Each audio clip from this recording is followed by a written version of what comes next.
fin. Alors donc on arrive à la fin de la journée, donc on va pas prolonger plus que nécessaire les échanges, hein. L'idée c'est bien de redébriefer sur les points principaux qu'on a pu retenir de la journée, et puis on laissera après Pascal Deneroy conclure la journée. Donc je remercie également l'ensemble des participants et merci pour le respect du timing cet après-midi. On n'a pas décalé plus que ce qu'on avait fait au début, donc très bien.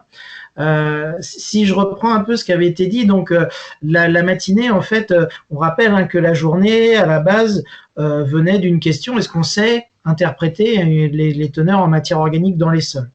Et donc c'est pour ça qu'on a construit en gros la matinée sur des éléments de connaissance, sur d'abord de quoi on parle, sur les matières organiques. Et là je pense qu'on a eu pas mal d'éclaircissements sur tout leur rôle, toute leur composition, les interactions avec le cycle de l'azote notamment, quelques éléments qui méritaient d'être remis en avant sur les dernières conception et évolution de conception sur ces matières organiques.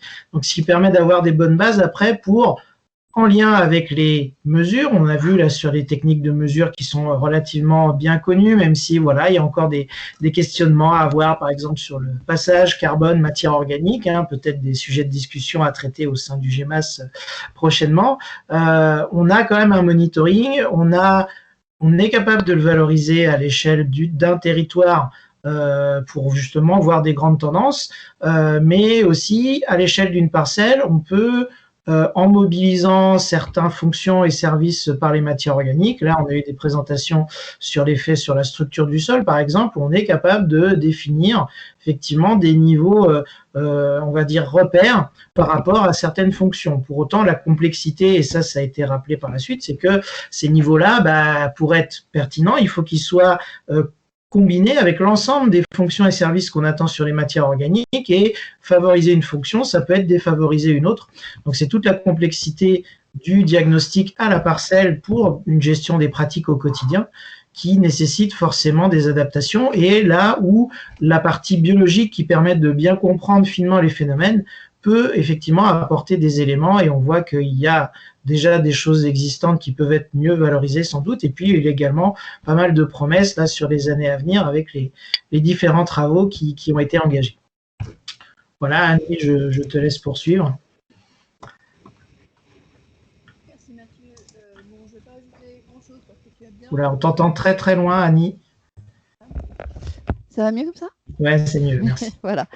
Oui, Mathieu, merci. Je n'ai pas ajouté grand-chose, puis tu as bien redépeint en fait la philosophie dans laquelle a été construite en fait cette matinée ce matin, avec l'idée d'apporter des connaissances et de voir comment ces connaissances infusent à la fois dans la mise au point de méthodes de mesure, d'indicateurs, et jusqu'au niveau de la modélisation, et pour mettre en évidence aussi les applications à différents niveaux. Moi, simplement, la réflexion que je me fais en repassant en fait au moins ce qui a été abordé dans la matinée, c'est qu'on oscille entre la notion de matière organique qu'on relie assez facilement à la notion de fertilité des sols, et là on est plutôt à l'échelle de la parcelle, voire à l'échelle de l'agrégat, et avec le lien avec les autres éléments minéraux. Et puis, donc on oscille entre matière organique et puis cette notion de stockage de carbone, de variation de stock. Et là, on va plutôt vers des échelles plutôt de long terme, avec des modèles comme AMG qui fonctionnent au pas de temps annuel, et puis on monter à l'échelle d'évaluation plus stratégique, à l'échelon régional, à l'échelon national, pour guider et piloter des politiques d'incitation à l'atténuation des bilans gaz à effet de serre au sens large. Et la question se pose toujours, comment en fait on peut, sans se tromper, sans couper les cheveux en quatre, pourtant tenir compte de ce que l'on sait et de ce qu'on apprend encore tous les ans sur les processus qui sont impliqués au niveau de l'évolution des matières organiques. Donc intégrer en fait ces connaissances-là petit à petit dans des outils de la décision qui vont jusqu'à la pratique, pour être utiles à la profession agricole. Bon, je pense que cette matinée nous a aidés à progresser dans une compréhension de comment on passe d'une échelle à une autre, que ce soit au niveau temporel ou spatial, et puis donc de la connaissance à la pratique. Merci. Je vais laisser la parole à Najat et à Christophe.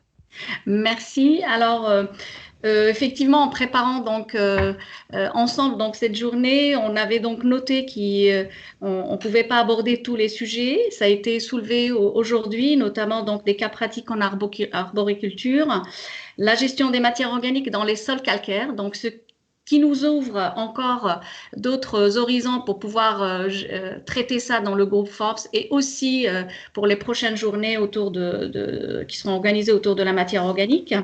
Moi, je note 2 points principaux. C'est le fait que, et ça a été souligné dans différentes présentations, la gestion donc du paillage. Est-ce qu'il faut apporter du copeau de bois, des engrais verts? Donc, quel type de paillage et comment ça se traduit en termes de gestion de la matière organique et de l'activité microbienne. Donc ça, c'est effectivement des éléments qui sont donc actuellement traités au niveau de la recherche et au niveau de la pratique, et on aura l'occasion probablement d'en parler dans le cadre d'autres événements.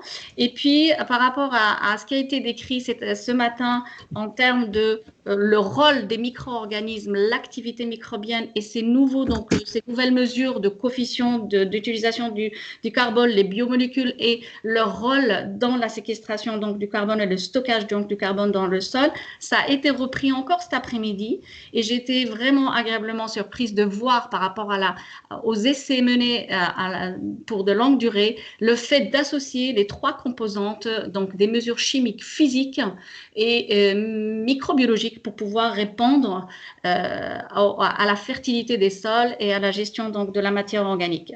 Et puis, rapidement, le côté prendre en considération que l'apport donc des différents types de matières organiques améliore la stimulation microbienne, mais attention par rapport à la gestion en amont donc du risque sanitaire pour ne pas influencer donc apporter donc des produits qui vont donc impacter cette activité bénéfique et notamment donc ce qui a été souligné par rapport à la gestion donc des digestats sur les parcelles et puis à la transition donc des éleveurs, des agriculteurs en passant donc à l'échelle donc de l'exploitation, comment considérer donc le statut donc du stock de carbone.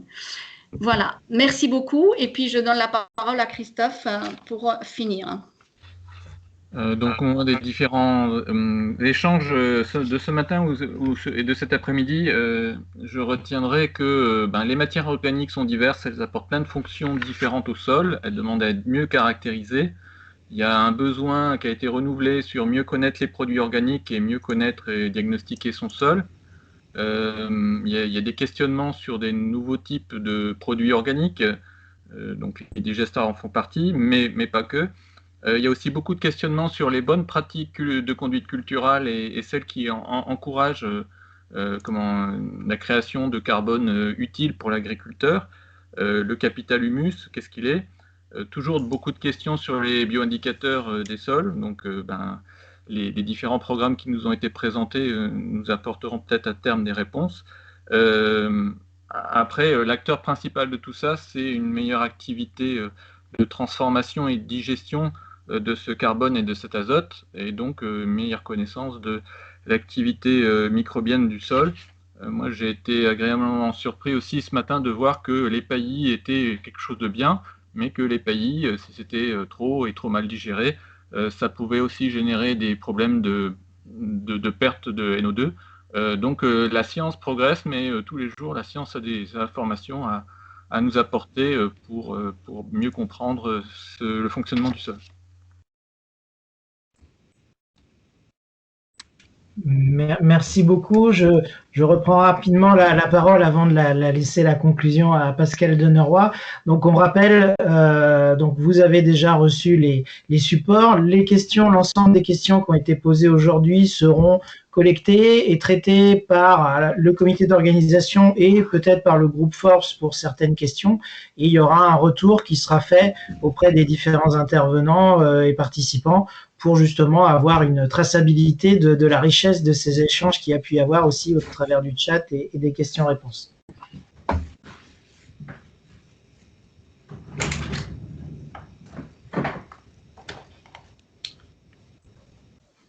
Bien, bah,